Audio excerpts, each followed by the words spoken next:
Okay. We are here. We have Derek McBride, spiritual channel and energy worker.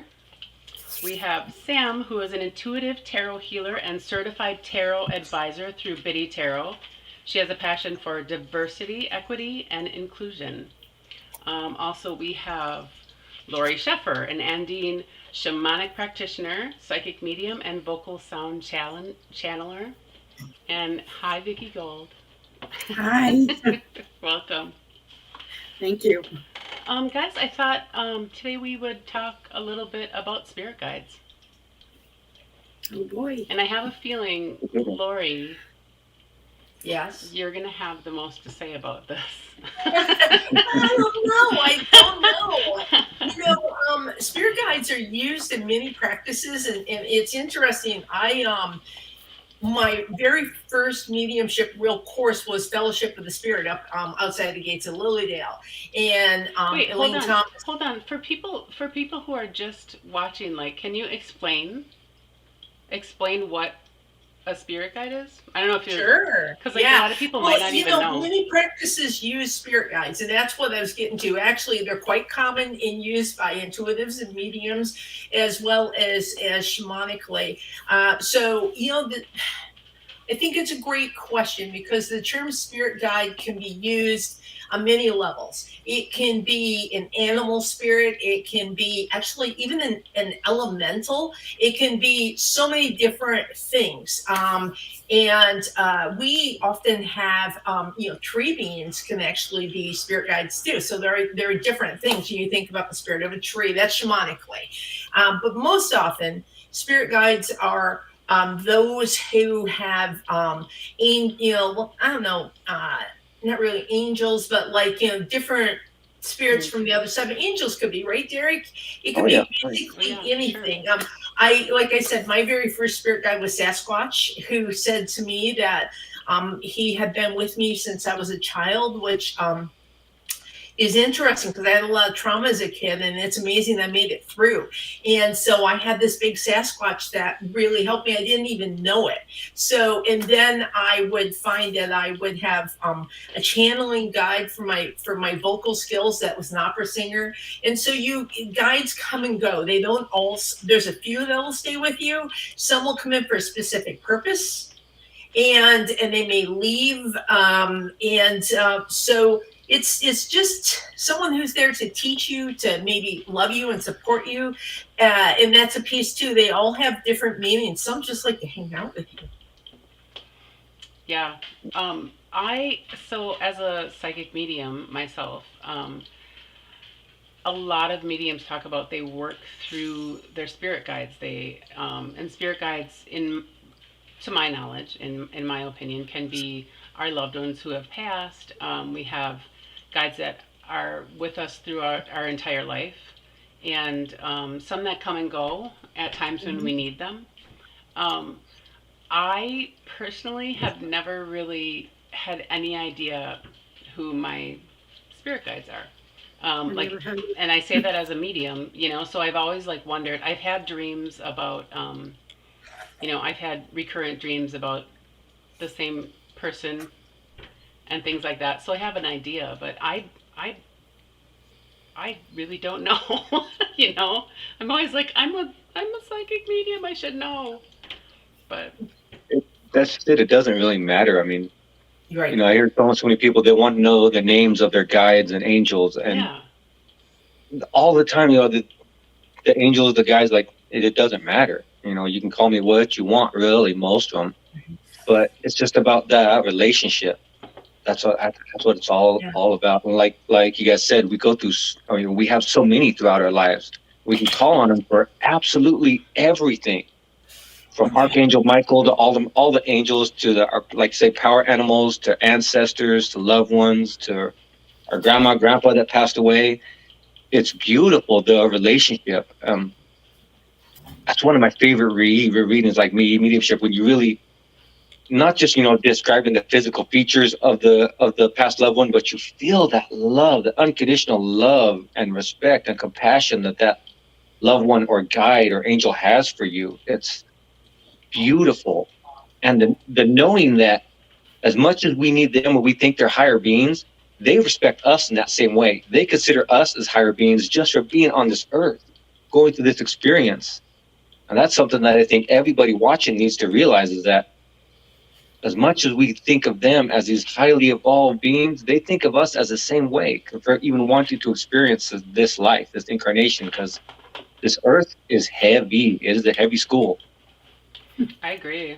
I agree. I mean, that's always been my feeling. I don't need to know. I just like, I don't need to know their names. Like, I don't have that need. Like, I did a while back, but I just know they're there, and that's Yeah. good enough for me. And Sam, Sam, you have spirit guides, right? Yeah, I was going to say I had an interesting experience of actually discovering the name of my guardian angels while I was in the car listening to an audiobook by Sonia Choquette. I hope that's how you pronounce her name, but she actually deep dives into all of the different types of angels and how to work with them and call on them. And she has a really cool exercise in there, and I was able to actually tap in, and I heard symphony, and so symphony has been the name of my guides, and I kind of see them as this big symphony that kind of orchestrates and comes together. And so in terms of like a direct feeling of hearing a specific guide or seeing a specific guide, I haven't really had that either, but it's just kind of like this knowing. And what Derek said, I did have a couple of experiences with some past loved ones and my ancestors where I had these powerful, like, healing experiences, and I just had this strong knowing that they were with me, kind of hugging me in this little bubble of light, and I just couldn't stop crying, and I couldn't even explain why, but it was like this release, but I knew that they were with me.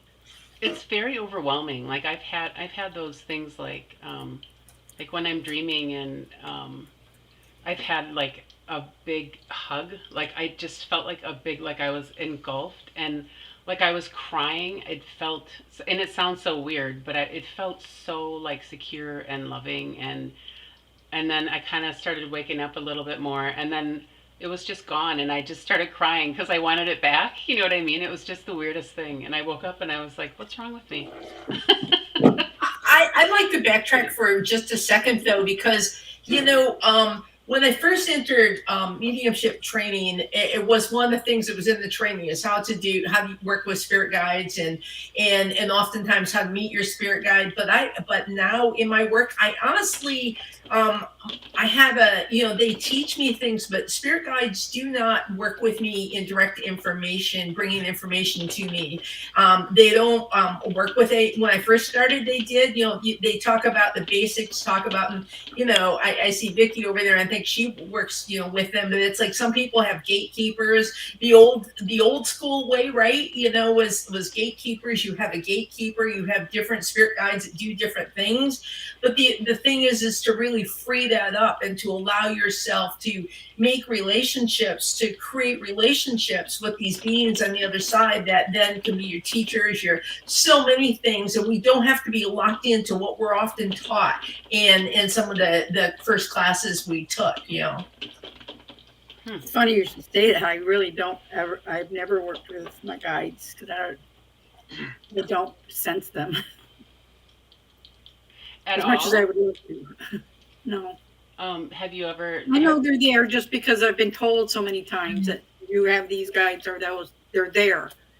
So I trust that, Yep, me too. but I don't sense that. Yeah. And that's okay. I guess that's what I'm getting to, the idea that that it works differently for everybody. And that's really what I want to get to is, there are ways that you can, and for some people that's really hard. And one of the core ways to well, guided meditation or journey work are some of the ways that to do that. And I find a lot of people I've worked with through the years, they do struggle with some of the journeys and meeting the spirit guides, and there's some questioning that occurs, or it's just like no one's showing up, and it can be hard.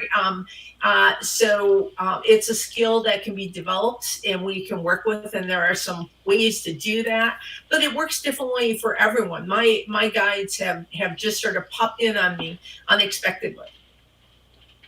And you said it, Lori. I think that's really important, that we're all on our own path. We're all on our own level of growth, and whether we're experiencing them or not, just knowing that they're there is enough, because our lesson for this life may not to be to know them or to interact with them. It's I was just going to ask. everybody's on their own path.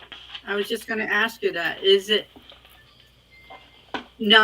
unusual for someone to not ever be able to connect with them Not at all. and be aware Not of at it? all. No. I don't think so.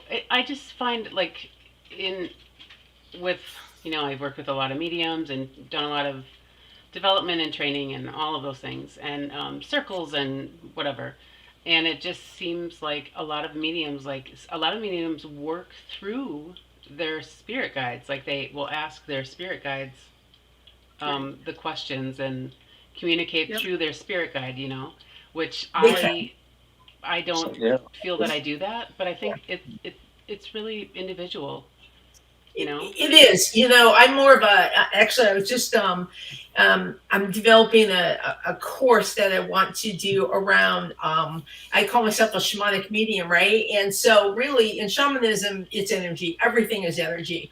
And so how you, and actually if you're a shamanic practitioner, if you're a true Paco, if you're really on the high levels, mediumship and psychic, all that stuff is just built into it because they work on this energetic level. And so the idea of how you connect, it's like I don't have anyone, and some people do and they like it that way, but for me it's just like, since it's energy, I'm just reading the energy. It's like the messages are coming through the energy to the person. I do, I have one of my brothers on the other side. He passed away in 2007. He's my bouncer, and I like have a force field, and I have a lot of mediums that say I'm really hard to read, and because it's like I have a force field, and that's my brother. He's a hoot, and he literally will show himself standing like he's standing outside the bar, and he's protecting me. It's very funny. Now, the longer he's been over there, he's lighter about it. He has more finesse, thank goodness. But yeah, he is probably my most active and stays by my side. I would consider him a gatekeeper, but I like bouncer better. Sounds more protective. I love bouncer. That's so funny. I was going to add to that too. Of course, because my main thing is tarot and oracle cards, I had pulled a card just in preparation of this conversation, and of course I got communicate freely, and so I just thought they speak to me through my cards all the time. And so what I like to tell people is a lot of times we're communicating with our guides all the time, but we dismiss it as thoughts that are just, oh, why am I thinking that all of a sudden? And we're just so quick to dismiss it. But a lot of times, at least my opinion is, I feel we're communicating with them all the time. It's just whether or not we recognize it. Yeah, I would agree with that. Absolutely. Yeah. They say that too. Pay attention to those little, when something grabs your attention out of the blue for no reason, when you're driving and the store catches your attention, go into those kind of things. Pay attention, because that spirit could get in your attention for a reason. Like you say, those thoughts, like, that doesn't make any sense. I'm not that, or whatever. Dive into those little curiosities, those little pulls, that spirit. Those aren't an accident. Those songs. And not everyone who comes in is your spirit guide. I feel like I'm being told to say this. When kids are engaging with spirit, or they've got, the mommy, the man's right here. Can't you see him? And my niece had one called the Laughing Man, and my sister would walk in the room. My niece is laughing and laughing and laughing, and she's like, "What are you doing?" She's like, "Oh, the Laughing Man is here," and and she was all like 3 or so, and used to freak my brothers out. They didn't like to babysit. But a guy, maybe a little bit of a protector, maybe it was someone in the house and he was there. So you're really looking at a spirit who had, is there in that house. And so not all beings who come in are spirit guides. And I think that is important to say. Because some, visitors, sometimes they show up and they want, actually, the visitors want something. And I'm sure you guys had that too. And it's like, what do you want? Not right now. Go away and come back later. Well, if they are, they're out of luck with me. He's like, huh? I have had my grandson tell me that he saw a man standing at my back door, just looking out the door with a big top hat on. He told me he saw him a couple of times. It's like, okay. Interesting. I said, did he speak to you? He said, no. He says, he just watched out the back door, out the back window. It's like, okay. Interesting. He wasn't afraid of him. He just said he was there. That is very cool. I will say, the reason, so like I said, I'm big on dreams, and I've had them since I was little, and like visitations and things like that, and I get like downloads as well, just information. But I had this dream several times of this beautiful, like dark black skinned woman, and she's wearing a purple dress, and she's just slim, and I've had like several, and she's just kind of like in the dream, she's like my person, and we're laughing and we're having fun, and she's bringing me places, and it's like she's telling me things without telling me things. And I've had several dreams about her, and then like I think the name, what was it, Celeste? I don't know anyone named Celeste. I woke up with that name and I was like, huh, so that is who I think. But like I myself don't like work through a spirit guide. I know they're there, like Vicky, like I just trust that they're there, and somebody always shows up, so that's great. Yeah, and like I said, it's not like they work like that for me. And what also happens is I'll be reading someone, I'll be doing a reading for someone, and especially like soul readings and things like that, and someone will come in, a higher level being will come in, and they'll bring in this information that is like mind blowing, and I'll go, holy crap.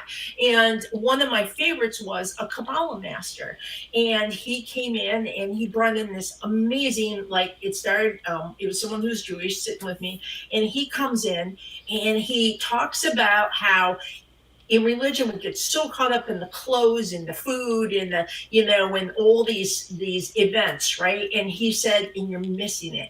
And I'm not familiar with Jewish temples, and this is what he said. He said, you're missing the light. He said, you're missing the eternal flame.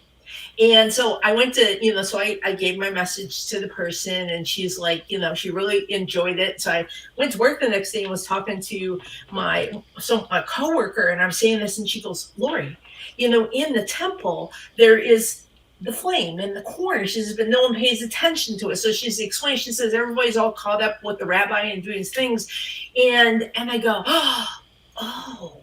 Wow. And so the message was so profound that every once in a while he'll pop back, and he's just this, really ancient old man, and he'll pop in sometimes to tell me something, and they'll leave. And this happens sometimes, they'll come in through someone, and then they like me so much they pop back or whatever. But it's something. Some will just come in once and they'll give you something. You go, oh, holy crap!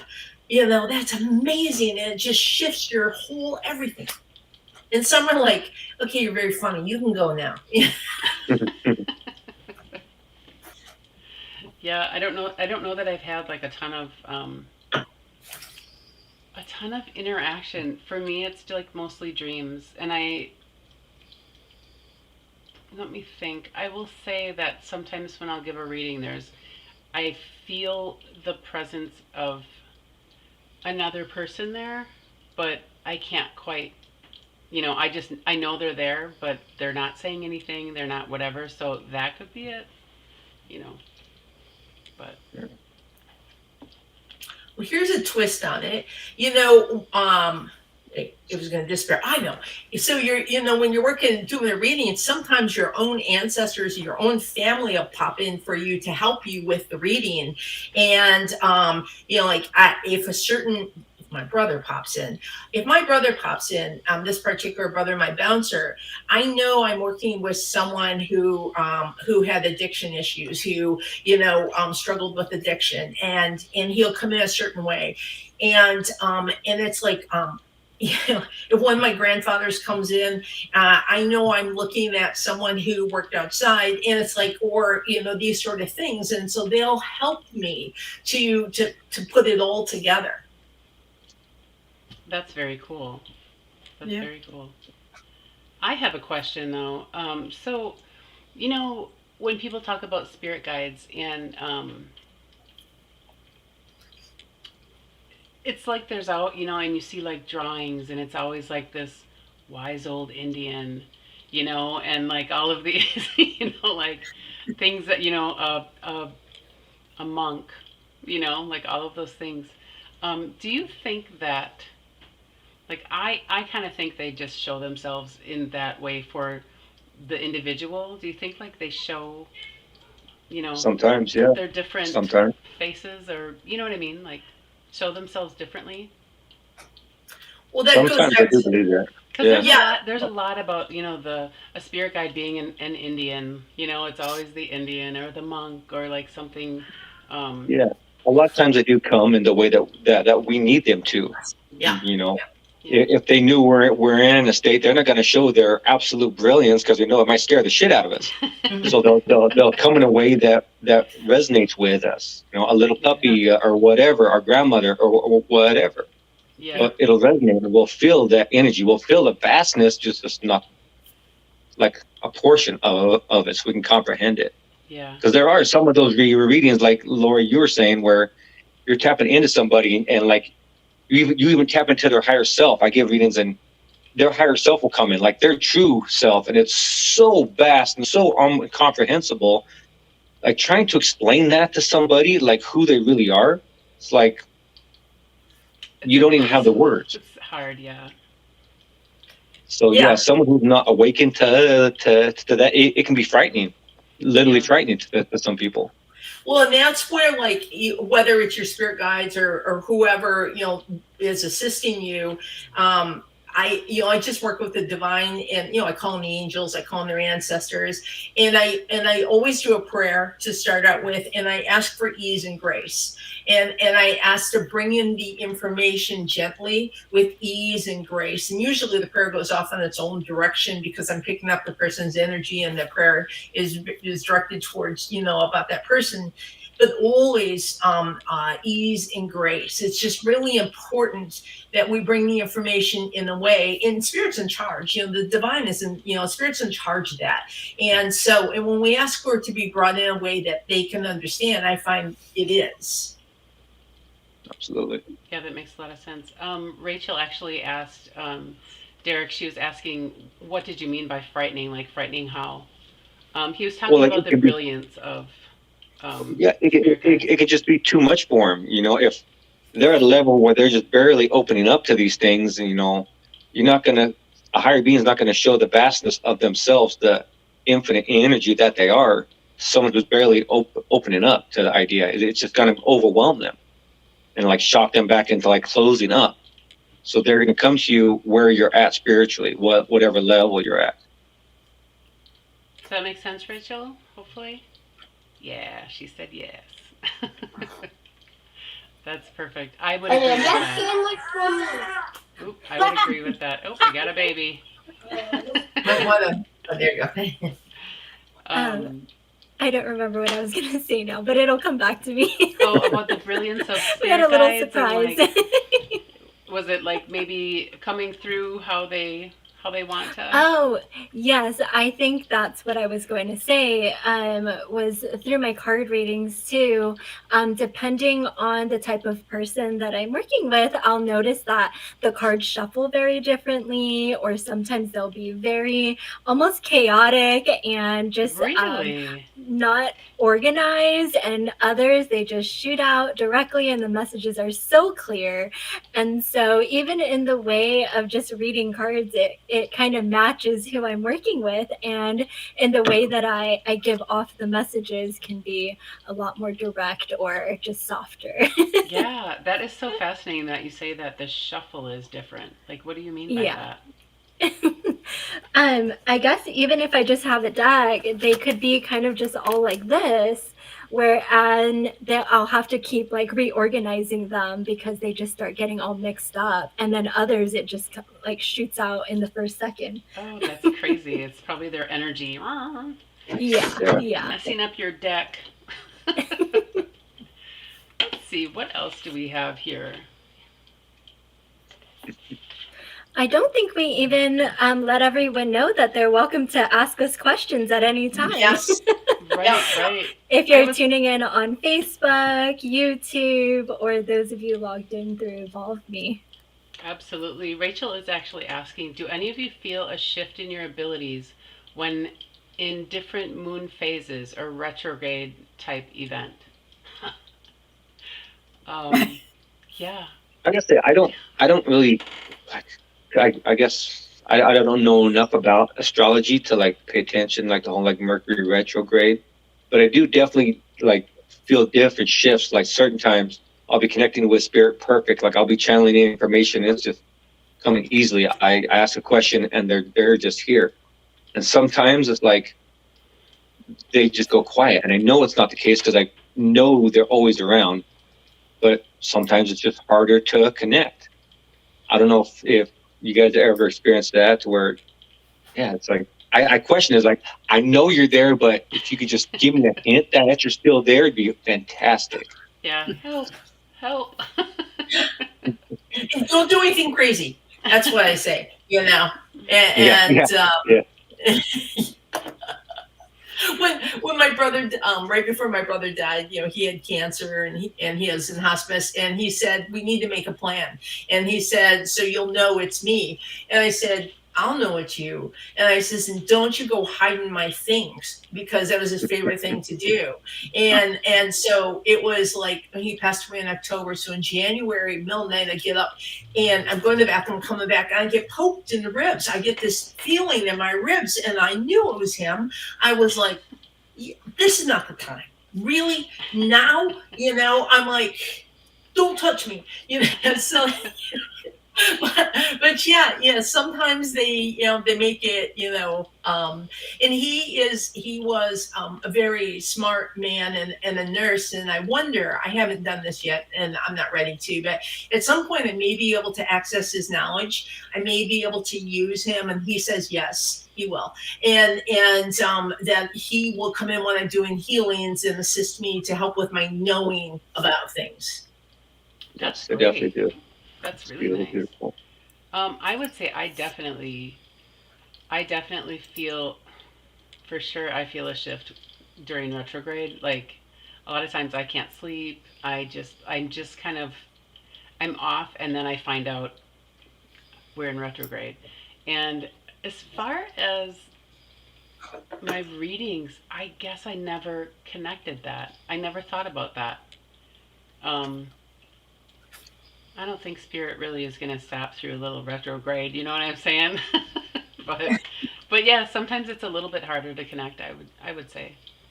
So I think for me, it's not so much that it's hard for me to connect during those times, but for example, with my schedule, when I know there's a new moon or a full moon, I try to clear any morning meetings and knowing that I might not sleep well, because I definitely have trouble sleeping, or I wake up a lot in the middle of the night. Yeah, And so for me, it would be more like I'm tired, that is not good planning. necessarily I need the to do connection that. directly. Darn it. Yeah. And so maybe 1 or 2 days after, I'm like, okay, I'm not doing anything before like 10 a.m.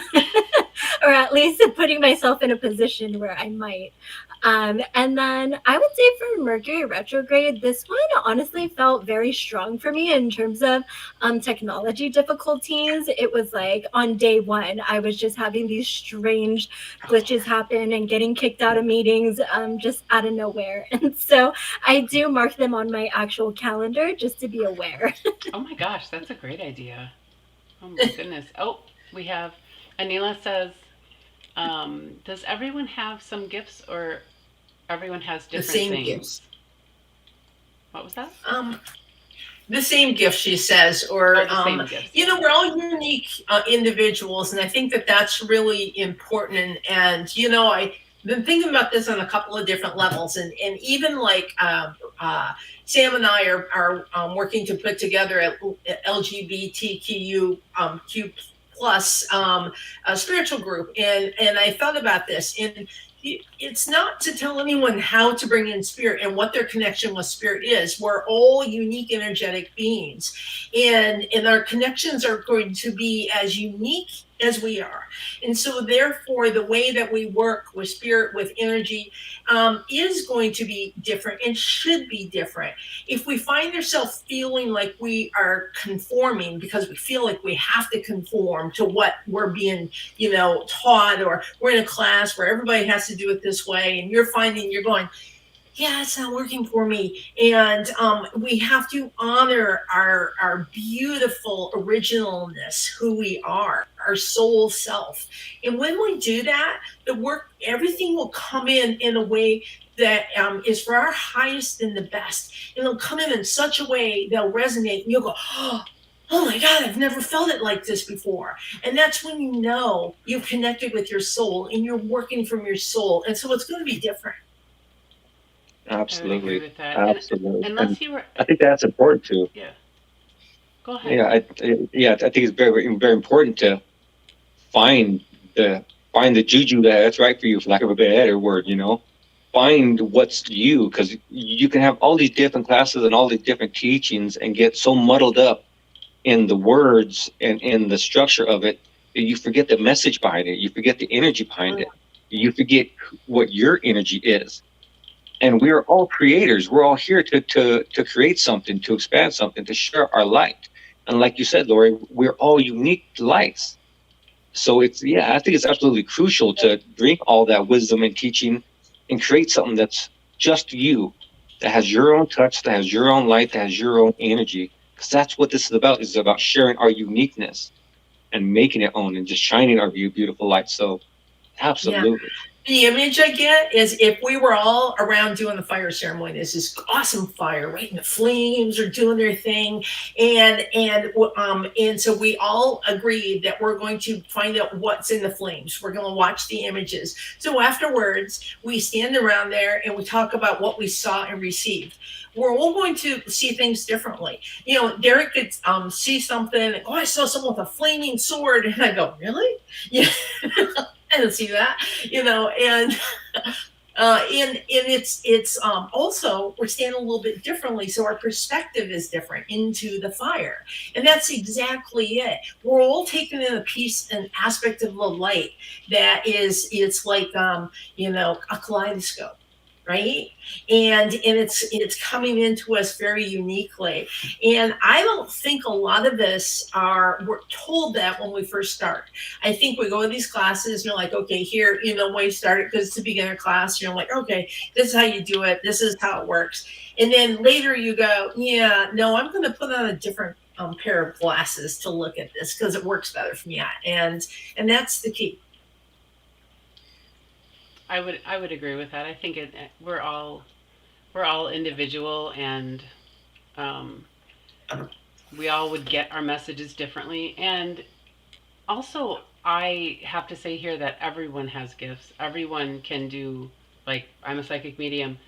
I'm not special. Everyone can do this. It's just a matter of, so everyone has gifts or abilities or whatever you want to call them. It's just a matter of if you're listening. Um, some people aren't supposed to follow that path in this lifetime. You know, there's some people that just aren't, and there's I have family members that I know have gifts, and they are just not interested, and that's okay. But I think everyone has gifts, everyone has abilities, and they're definitely as individual as we are, which is great. Like I'm always fascinated by how other people get messages because I'm like, well, I just see a picture in my head, you know. So I just think it's really cool. I think I only have a little bit more to add to that. Going off of what Melanie you're saying is, I almost feel like it has to be that way too, because different people are going to resonate with different people. Sometimes they might need to have something more visual versus somebody who is hearing things by audio or however it is. It's just going to resonate in different ways. And I think that that's why, even though all of us are practitioners, we ourselves even go to different practitioners who offer something different than what we have, because we're going to just get little bits and pieces of what we're meant to get or what we can receive in that way. And so I like it so much better that way. It makes it more fun. Yeah, I think it's so interesting. Yeah, I it does. think, yeah, my main one. Well, Oh, go ahead.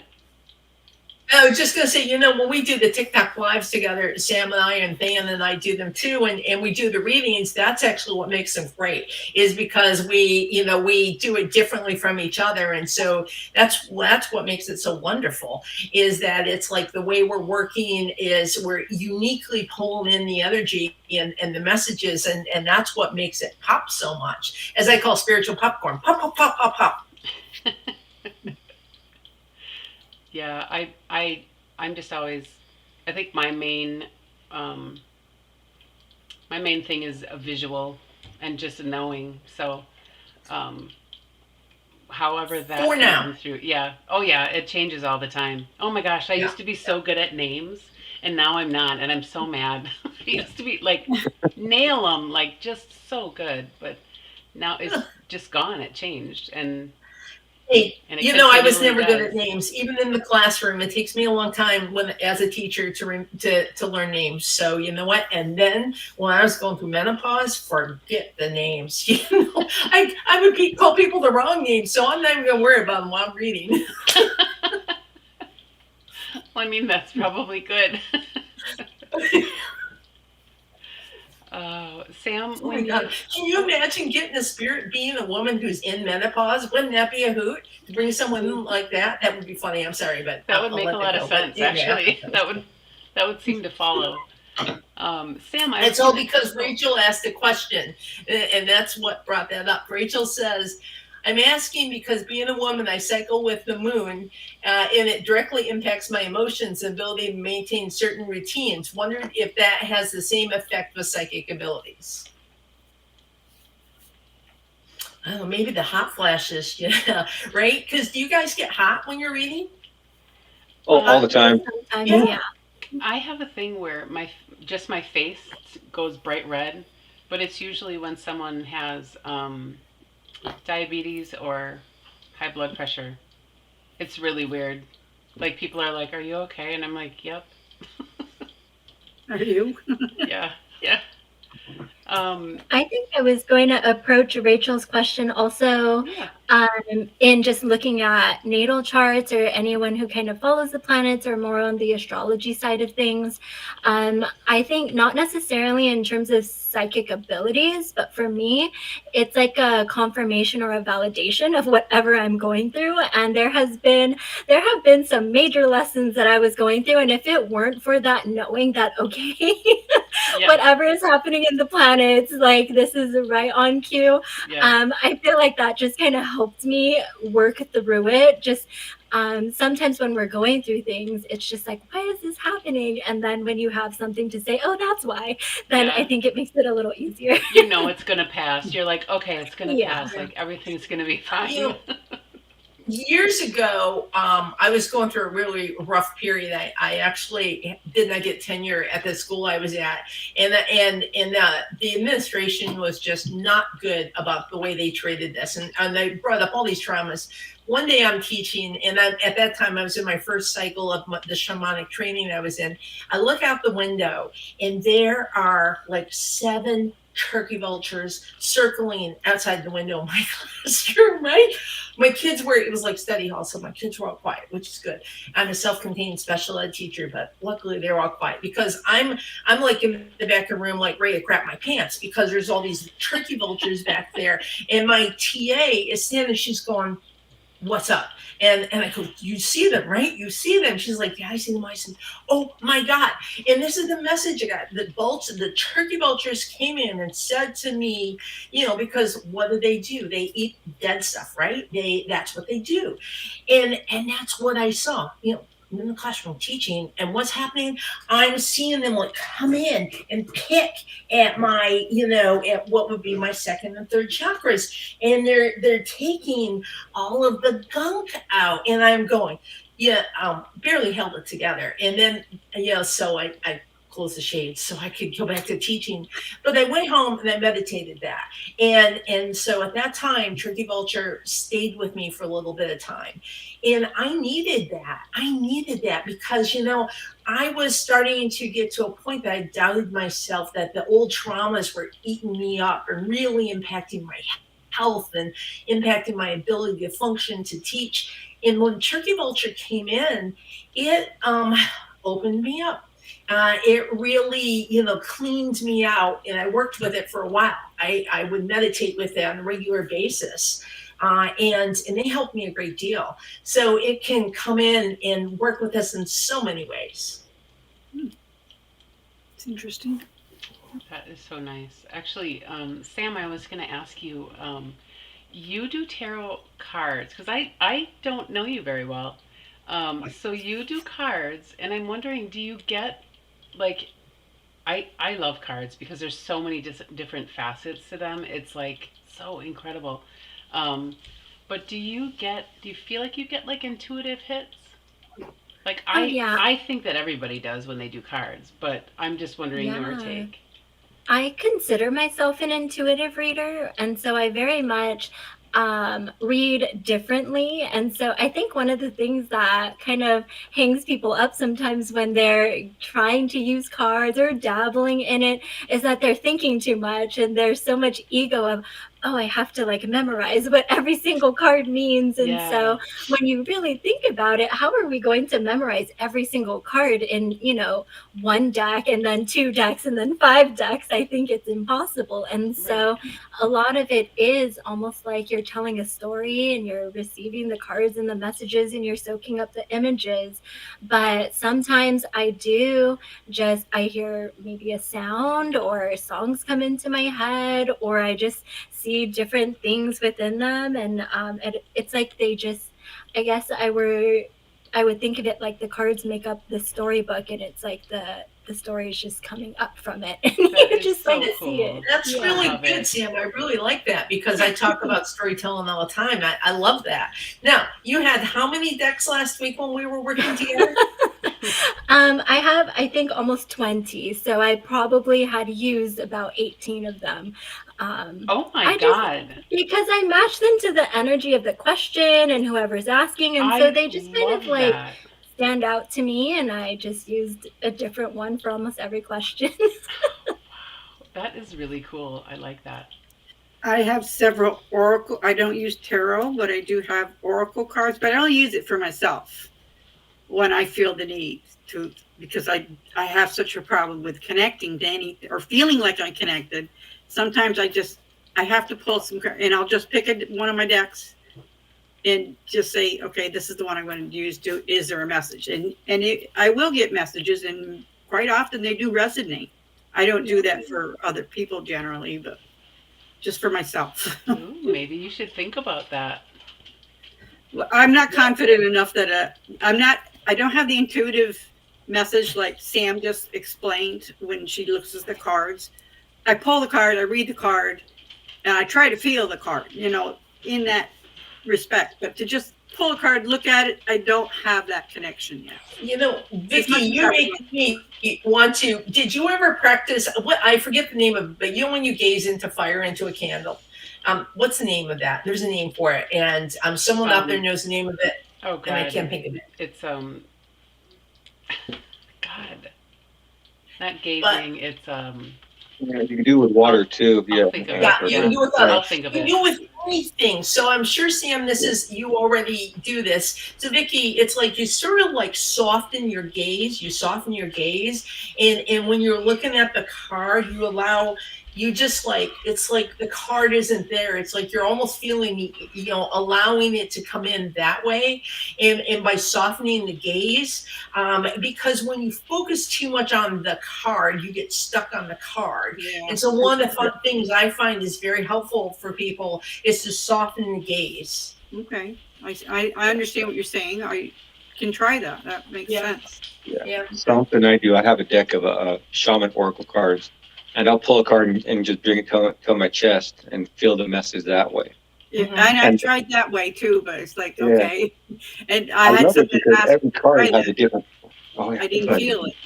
No, that's all right. I had a lady that reads cards, and she was trying to teach me a few different ways for working, and that was one of the first things she said. Hold it to your chest. She said, "Now tell me what you see." And it's like the candle I'm looking at, or whatever. It's like I wasn't seeing that card.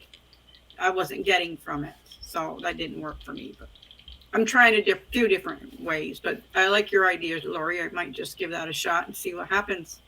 And you could start like not even start with the card, but start with the candle, or start with something like that to practice the gaze. And I Which I can't. do that with the candles when I'm meditating. I do stare into the candle, almost like I'm looking for a response from the candle But flame. instead, soften your gaze. It's like Yeah. I used it a lot as a kid as an escape. I could literally like stare at something and disappear into Yeah. it, and so so it's something I'm pretty good at. But it's just that softening of the gaze that really can shift it. I was Okay. also going to say a lot of times, if you're having difficulties, it may be because you're trying too hard for an answer. So maybe try asking a question that you don't really care too much about what Okay. the message is, and Okay. so you can just pick something very Well, arbitrary. sometimes I just say, "Is there a message? Do you have a message?" And then whatever pops out is what I Yeah. look into. And It's a lot of kind of- times it resonates, but I don't feel it before that.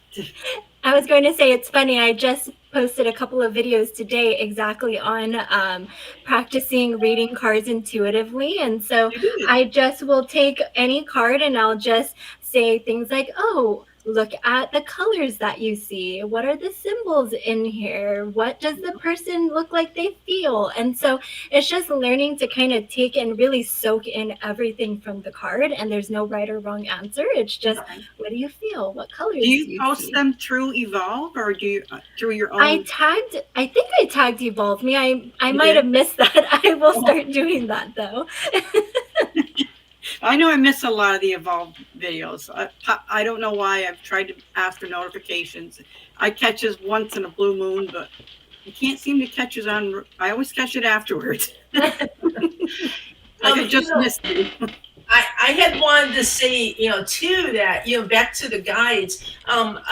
So I worked with a teacher who taught me psychic surgery. You guys know what psychic surgery is? Please It's explain. psychic surgery is like your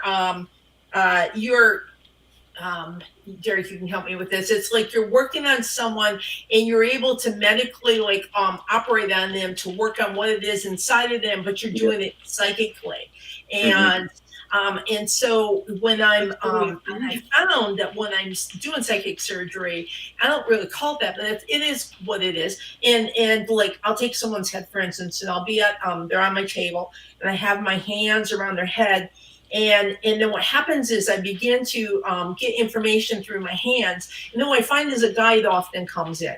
And there'll be different guides that will come in. I may get I get a couple of ancient beings, who work with me in different ways, and then I use my channeled sound to come in, and so then you're creating this energetically to literally do work on inside of them, and through psychic surgery and making, and so that's how that works. And so for me, I have a guide who comes in when I'm doing that.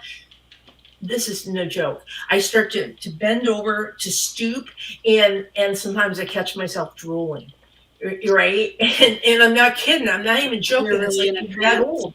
He's drooling, and I'm like, dude, and so, but he's so powerful. He's so powerful, and thank God they're on the table and their eyes are closed, so Yeah. so the client can't see. I don't want them to see me drool, but it's very, very powerful. Wow. Yeah, it really is those You are cracking me up. surgery. It's a lot of fun too when you're doing it. Like I have done it with them right there. I do the Disney healing and just visualize their body and just allowing spirit to just guide you. And you just, for me, it's just they'll guide me into the lungs for some reason, and just say the lungs need cleared out, and we'll just start brushing stuff away. And a lot of times it is that, just like my guides, or more often honestly their guides, because I'll just tell them to guide me where they want to go. And sometimes I'll be just go here, and other times I'll be just hold space and allow us to do what we need to do. It's like, all right, cool. And there's been a couple times where, like, I don't know if it's ego or something, or like, well, maybe their heart chakra needs to be cleared up, and I'll start going in to do that. They're like, you just stand back and let us do our thing. It's like, cool, okay. Wow. And that's cool that connection is deep enough, and it's that comfortable to be like, I absolutely dig it. And if they want me to, I'll jump in. If not, let's. Yeah. Uh, Yeah. If they're on the table and that happens, that's when they'll just say, just grab your drum, and I will drum, and then they're working, or sometimes I'm channeling sounds. Sometimes I'm more active though, and I because I work shamanically, I may have my rattle, and I may be doing some unwinding. They'll have me. Oftentimes it's like, I don't know, I'm going to use the word, it's not really a portal, but it feels like one. Like a portal opens up over the part of their body. And then it's like you can feel this being just taking this dense energy. And it's, and you can see it. You can see the colors of it. And then they're working with it. And I just get out of the way. At that point, I get completely out of the way, because they're just taking over. And sometimes it is very physical, like I said, and when that happens, I do my best to just step back and keep Lori, back there behind me. And that's the best way to work. And a lot of times it's beautiful. Just like what they're doing is absolutely beautiful. I mean, I did this one where the guy's ancestors came in and just started patting his body with these giant, I don't know what kind of leaves they were, some kind of leaves from the tropics or island, just patting the pain away, patting the poison away. There were like 3 or 4 guys just all over it, and it was absolutely beautiful to see. And a lot of times, like say, just they literally pick up their soul, their spirit, their light, take them away up to this higher room, work on them. But they'll literally say, like, you work on the body, bring in the earth energy, you do that, we'll do what we need to up here. And when it's done, it all combines back, and it's beautiful. Some of the things that they do, and just working together with them is this. It's hard to explain, really, like the relationship and the cohesiveness of it all just works perfectly. It's beautiful. And Derek, you see that, like, in your mind's eye? You see Yeah, that? yeah. Like, Sometimes, as you're working? sometimes, when they come in and it's literally that physical to where they're, all right, this needs to happen, this needs to happen. I'll do it, because I do all my work with my eyes closed. Okay. And sometimes I'll start blowing air into certain places, and that. Lately, I've been doing that for the earth more too. I'm just going to like a quick little, all right, because I put my hands in the earth and do earth healing, and it feels like ancestors have been coming in a lot and kind of guiding me into the earth healing. And I find myself like like stomping around, doing a little stomping and patting myself and just like making weird noises. That and afterwards, I'm like, I don't know where that came from, but I know it works. I know it works because you feel it. You feel the energy shift, and Yeah. it's just like, I guess, surrendering to the ancestors, guides, your higher Just self, surrendering for sure. all of those. Yeah. Yeah, That beautiful is Yeah. though. so It's interesting. beautiful. Huh. That's amazing. I just I'm just so fascinated on how everyone has their different views, and like when you're working, like obviously when I work I'll see, I see a bunch of different things. I'll see like a group standing in my room, you know what I mean? And it's I just think it's just so exciting. I just love it, because everyone has their own thing, and I just think it's so cool because we're so individual, and I just think it's amazing. And to be able to see Definitely. them, to be able to see them bring, you know, a soul up, or some aspect of that, that's incredible. Yeah, yeah. And to not get locked into, oh, it's when I was first learning, the clairs, and we were practiced by literally adjusting our head, so like if I'm, claircognizance, I would put my head and I would gaze off to the right up, right? And then if I was doing, clairsentience, I would gaze down towards my stomach. And so you would direct your gaze, and it would help you like an automatic, right? It would help you to work with it and work that way. But honestly, that way sort of sometimes I'll still, now it's like the hearing. I do like the guides speak to me, and if you're working with me, you can see I will sort of because they're talking to me. But that, as I've gotten more comfortable in my own medicine, and I don't need that anymore. And because the energetically, it's like they're so close that it's like the information is just coming in. It's like I'm energy, their energy, and the energy is just connecting, and there, that's how I'm receiving all the, and sometimes it's like I can say, well, I see it, but I don't see it with my eyes. It's like but I see it through energy. That is very cool. And would you say that those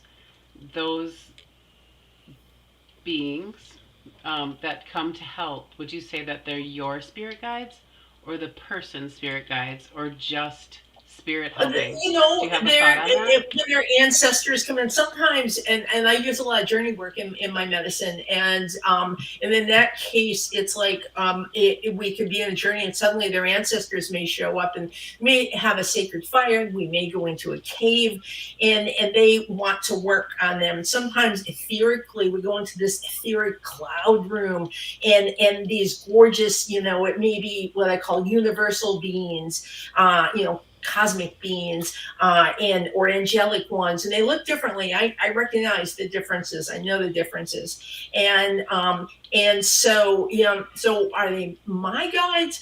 I think they're beings that I've created a relationship with, and sometimes they're new and I've never seen them before, so they could be connected with the person. And yeah, I think the more you work, the more relationships you build, and it goes beyond guides. It's like, imagine working in a hospital and you're in the ER, and suddenly you need the cardiologist. You may have not met him before, but when that call goes out, here he comes, right? And you Right, may right. never meet him again, but then one moment, there he is. Yeah. Oh my That makes gosh. a lot of sense. Hey guys, I'm actually watching the time. Do we go till 8 or 8:30? Or actually, that's Central Time. Almost 9. Do we go to the Well, it's What hour? almost is it? 9 Eastern. Yeah. Okay. Do we go to the Yeah, hour? it's not. Uh, Rachel, last time we went to 9:30, but we can do whatever. I was gonna say, hey Sam, would you pull a card? Would you be willing to pull a card for us? Oh, I mean, yes. I You're gonna take mean, one. A jump We'll put okay. shot. another one. Yeah, What would absolutely. we like to pull it on? I know you and Derek are both card pullers. Are you, Melanie? Are you a card puller? I do cards, but not primarily. I just do mediumship and Yeah. psychic work. But sorry, I have a cat on me. It's like, um, but I do pull cards occasionally. Yes. So Sam, however you feel it, feel the vibration, feel the energy of those who are here. And then I think might be cool. I'm sorry guys for taking over like this, but I think it might, I would love for you and Derek to pull a card, each of you to pull a card, and then present them, and let's see what they are. I'll be right back because I got to go downstairs and grab mine now. Go. Okay. Run. Okay. In Great. the meantime, In the meantime, it's all you, Sam. in the meantime, Get I one of guess your I can say a little 50,000 bit. decks. Whenever I'm pulling cards, I always like to say that the more intention behind the question, the better quality the answer or the messages. And so that's why I always ask, well, what do you want to know? Right. Well, Because I can Rachel? definitely pull a card, but the right messages will come through based on what we want to know. Well, when we're in the moon phases, right? We're just coming out of a very powerful phase. Is that correct? And Powerful, yes, and also we are in the middle of Mercury retrograde. okay, yeah. For sure. So it would be really cool. I wonder, because for you and Derek to pull cards around, I think the shift, I think a lot of people are experiencing a lot of uncomfortableness is what I'm getting, a lot of uncomfortableness. So what would be interesting to ask you both is, what is your, what do the cards say is helpful for people? What comes in with the cards? I mean, around that, because a lot of people are talking about, Sam, you and I talked about it. It's like how, or maybe it was with Rhonda, the email gets lost, or this is happening, and there's these things just happening, and it's very frustrating. And and so it'd be interesting to receive a message for us. Do I hear the shuffle? Are they flying?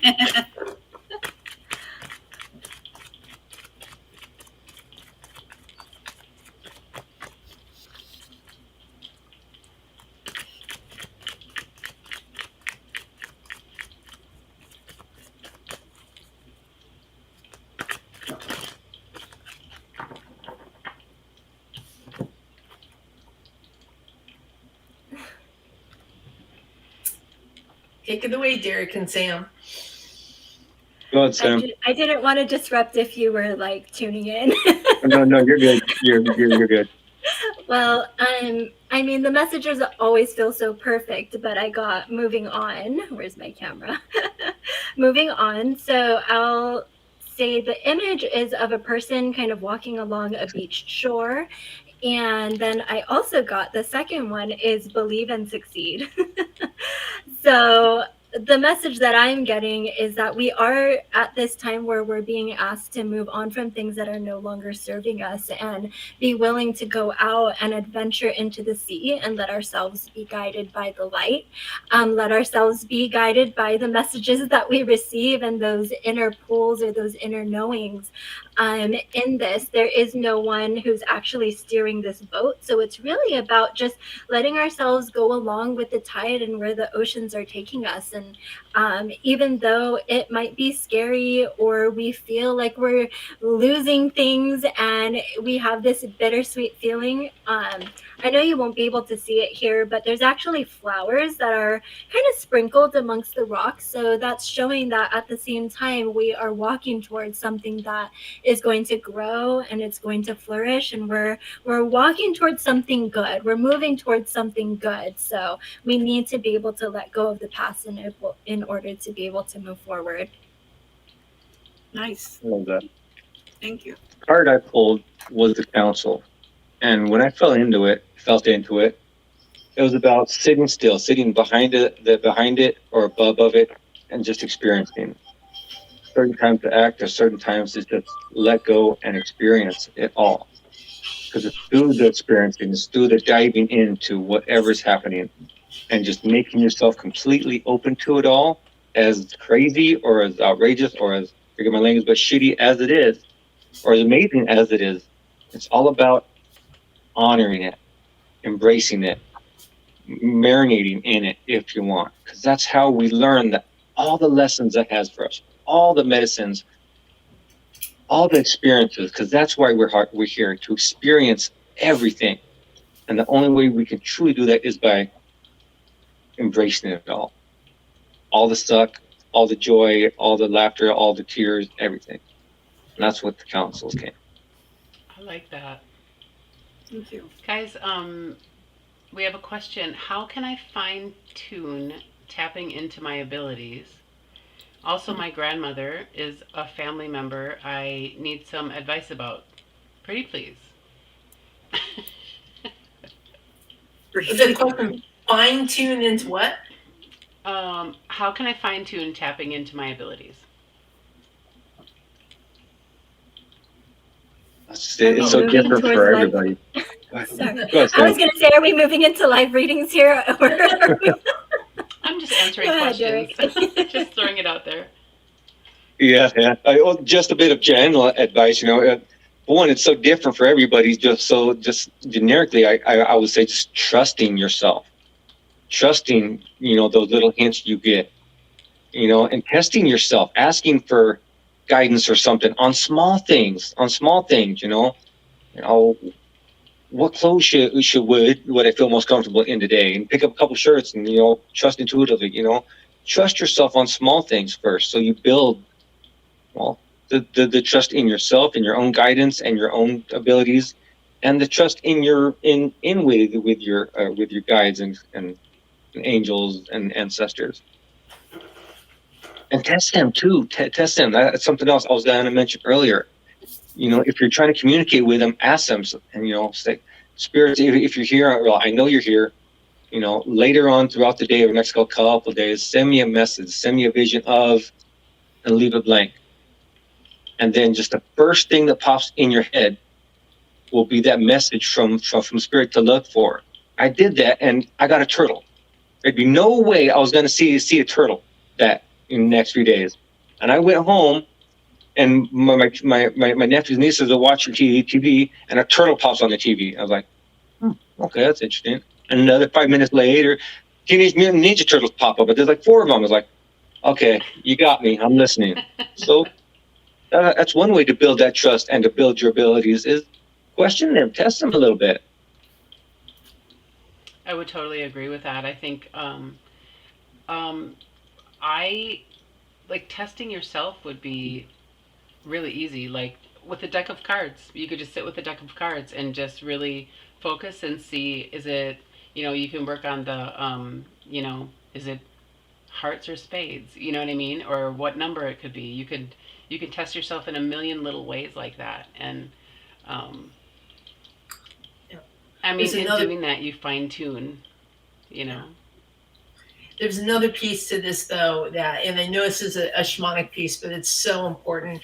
It's working in Aini, it's working in balance, it's working in gratitude. And when we're asking for something, we have to be willing to give something. And so whether that is, the for me in spirit, it's the opening and closing prayer and making sure. And it's also like, when I'm going somewhere to work, I always give gratitude to the land. I always do a little prayer and I bless the land.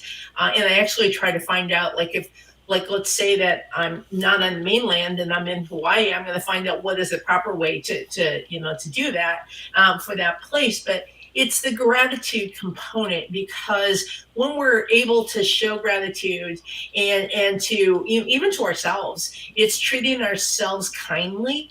And so that is also changing the language. If I say, he's better than me. Oh my God, I don't even want to do it around him because he's so much better than me. And what am I doing? I'm telling my guides, I'm telling the folks that work with me, I don't trust you. I don't believe in you as much as I think he's got it. I don't have it. So it's the relationship. It's the right relationship that we're building with the beings who work with us, with ourselves, and the gratitude in that. I always give gratitude.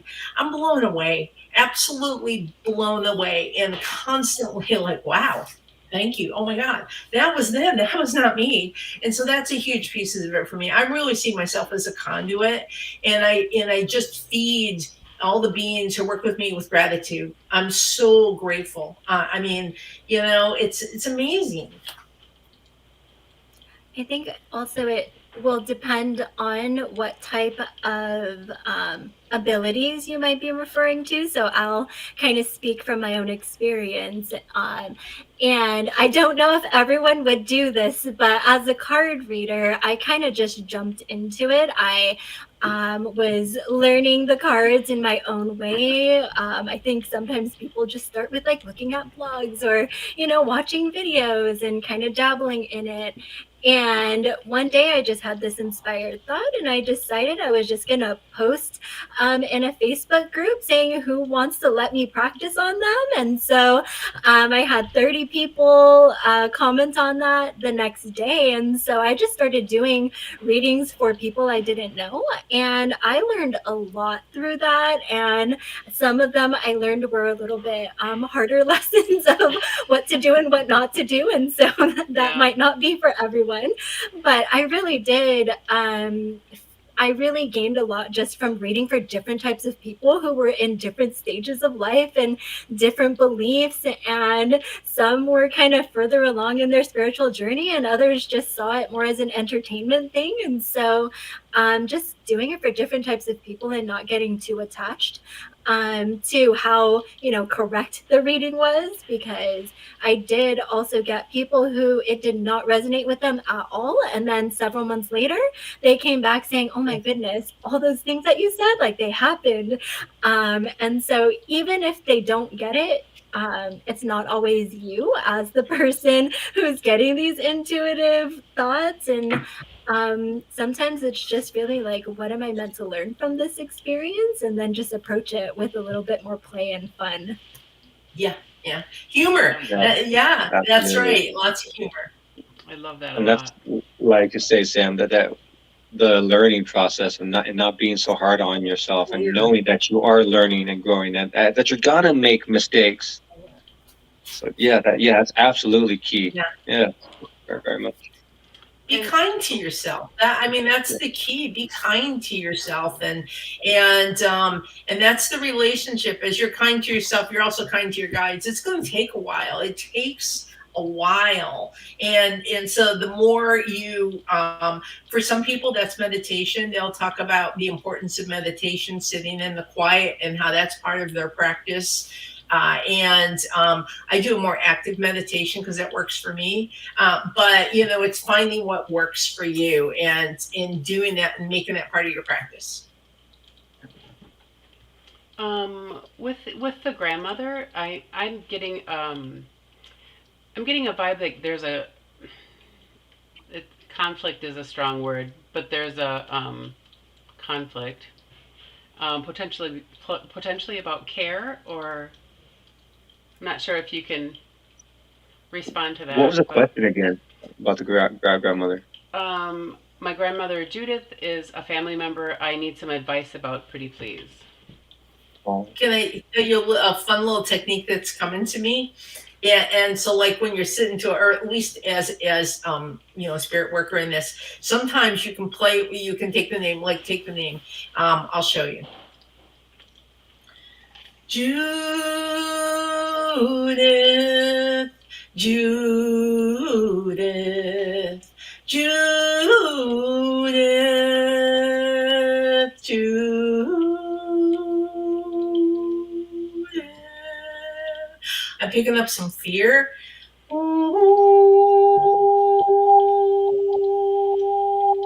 Some misunderstanding. I'm getting some misunderstanding, and it's like there is a cord that connects you with your grandmother. However,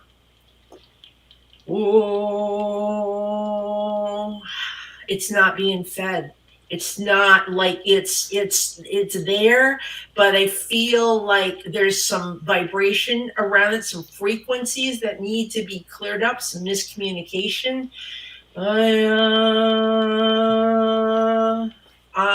You need to feed the relationship. without overfeeding the relationship, if that makes any sense. And with the frequencies around this relationship, it's been misunderstandings, and some of that's ancestral. Ancestral. It's like in my back. I want to. Something's up with my back suddenly, and the weight of the world. And you don't have to carry your grandmother's problems on your back. She's not, I don't think she's really asking to, but I think there's something about the language that's being misinterpreted. You can be present without having to carry all the weight.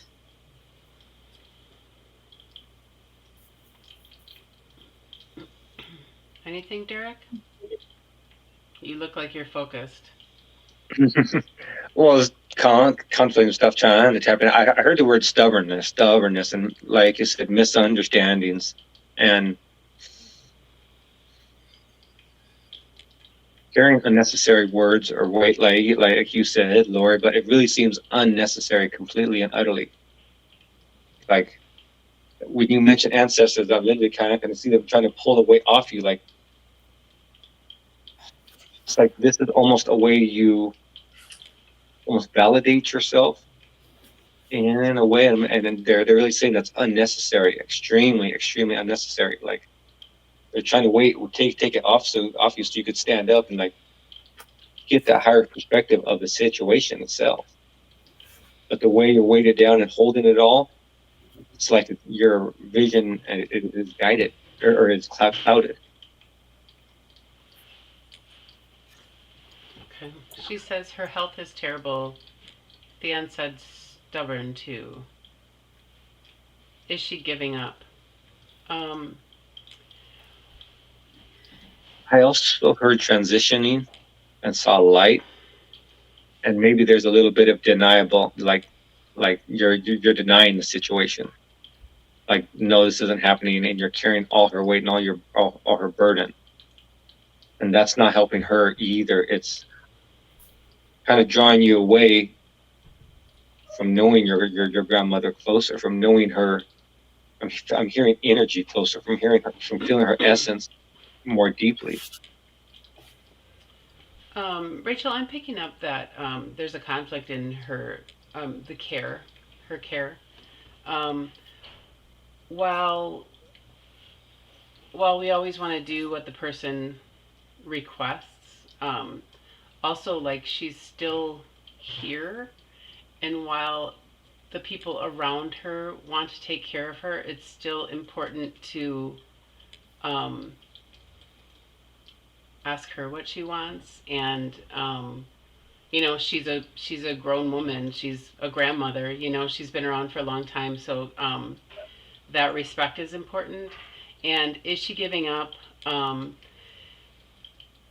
The feeling that I'm getting is kind of the same thing as Derek. There is a transitioning coming. Mhm. I feel like she's going to do it her own way. Yep. Yeah. Does that make sense? And it doesn't feel like a giving up. It just feels like I'm ready. Like I'm ready, people. You gotta accept this. You gotta deal with it. Like I've lived my life. I am ready. It does feel like this sense of like with the grandmother, at least there's no fear. There's no like all this trouble you're going on with me. You're wasting your time. Just Yeah. she wants him in here for the emotional, for like the being with her in the happiness and enjoy through the end of this process. It feels like because she's ready. I mean, she's ready. And I also feel like there's I'm getting the song. Wait, leaving on the jet plane. My bags are packed, right? Yeah, it feels like that. Yeah, I think also her That's perfect. I'm hearing safety. Like I'm sure there's safety issues that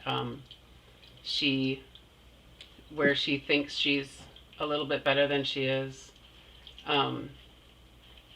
Definitely something to consider in all of that, but definitely that respect for her decision and this is her time. Hopefully that makes sense. Well, she says, I love you all. I'm crying so hard. Love you all.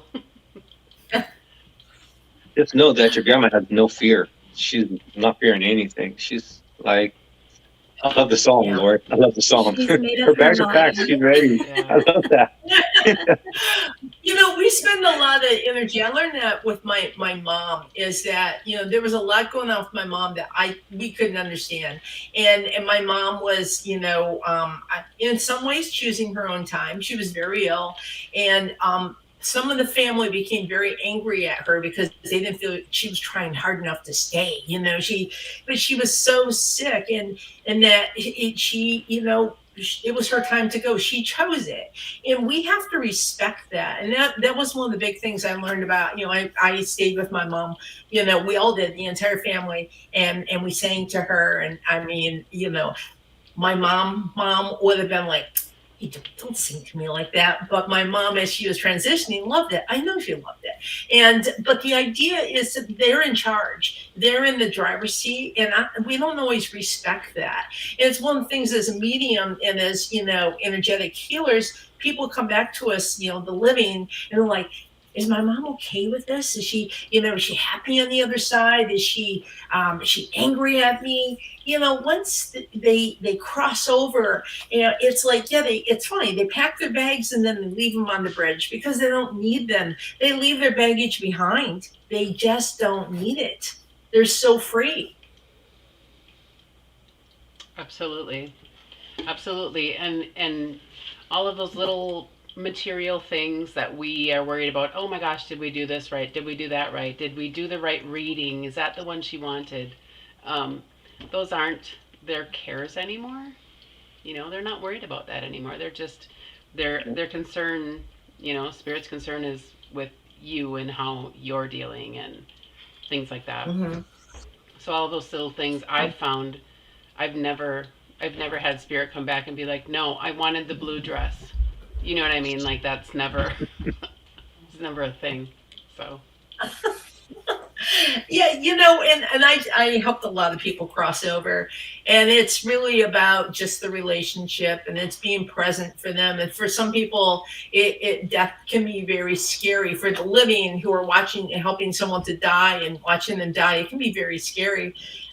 Instead, looking at it as what an honor it is if we have an opportunity to be with someone at the end of their life and to be present. We are being gifted. It is a gift, and I absolutely, really, yeah. and I receive that over and over again when you know, loved ones come back. It is it's a blessing. And you know, COVID really mucked with a lot of people's lives in the sense that family couldn't be there for them, you know, when they were passing. And I do think there's some stuff left over from that, you know, and some healing that needs to take place because ancestrally people couldn't be present for each other. Right? I never thought about that before, but the vibe, it's coming in, and so Makes that'll sense. be interesting, right? You guys pick up on that? It makes sense. Yeah. I was just Absolutely. going to show some of the cards that I got too, which just kind of how that Yes. translates to all of your readings and give the other side of it. But Yes. this Two of Cups here, this is like the symbol. This can be like medical related, but also tied to the Judgment card or the sign of an angel. And this is a card of partnerships. But I can also see with the white dress here, this can also be like this purity or a rebirth type of thing. And then with the Four of Swords, we're literally seeing this person who is about to be laying to rest, but with the Three Swords on the wall, that is attached to a lot of heartache and pain and that of loss. But this isn't really a card of the pain. It's about being able to rest and having that space for that. And this is the Chariot in the reverse, is that standstill that you're talking about, kind of just feeling stuck right now. And obviously this is the abridged version of this reading because it's just how it shows in alignment. And when asking about what does your grandmother need, I got this card of the Seven of Cups, which is a card of choices, and paired with this Page of Swords, it's like she's already made up her mind, like this is where this is kind of what she wants to do. But then the Page of Swords also has it the feeling of like almost like newness. So this is a new thing for her and maybe all of you as well. And so it's not that feeling of experience. It's like this is a new thing. I've made up my choice and I'm ready to be on to this new journey. So that's the abridged tarot version. I love that. That was great. And you know, and I don't know if you guys have ever done, but I have actually worked with people before they've completely crossed over, and when they're transitioning, you can pick up their energy. And I have worked with a family member, and then with the person who's crossing over, and done healing work around that with the family and with them, helping them to transition. Because the cord with this lifetime, I like to often think of them as the golden thread, the golden cord, and that their time here has ended, and now their soul is crossing over, but there are things holding them back, and with the family there may be unfinished business. And so I have actually, it's an area that we don't talk much about as healers and mediums, but I think it's an area that we work in more than we talk about, and people and more people are coming to us, right? And so, if that's something that people out there are experiencing, please know that there are energy workers who can assist you with that, with the frequencies, the vibrations, with that loved one. And we don't do enough ceremony either. So bringing ceremony in and making that a part of it, and from birth to death and all that's in between, let's honor every single thing. Absolutely. And I think, you said it too, Lori. It's amazing how many times our loved ones can kind of hinder that end of life process for that person. It can make them hold on and suffer longer because they feel the energy. They hear the loved ones, don't go, and all that resentment and whatever. They get very attached to that, and it's sad. And from the human side, I understand completely, but having that higher perspective, that spiritual side, it's like it's just their time. Their journey in this life has ended, and they're just moving on to something else, as will all of us. I think the biggest gift you can give someone who's transitioning is just not necessarily your permission, but your blessing. Like, I'm okay, and if you're ready to go, I'm going to be okay. And I think that is the biggest gift. And if you're there, like you said, Lori, like, I think it's your birth and your death, most sacred things.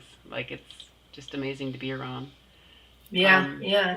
But And I spent 5 weeks with my brother before he crossed, and it was, it was grueling at moments on a human level, but on a spiritual level, I was given an incredible gift, and to be able to be present for him. And because of what I do, and all of us energetically, I found myself often, dealing with the frequencies of others and having to, heal what's going on in the room, get rid of the dense energy.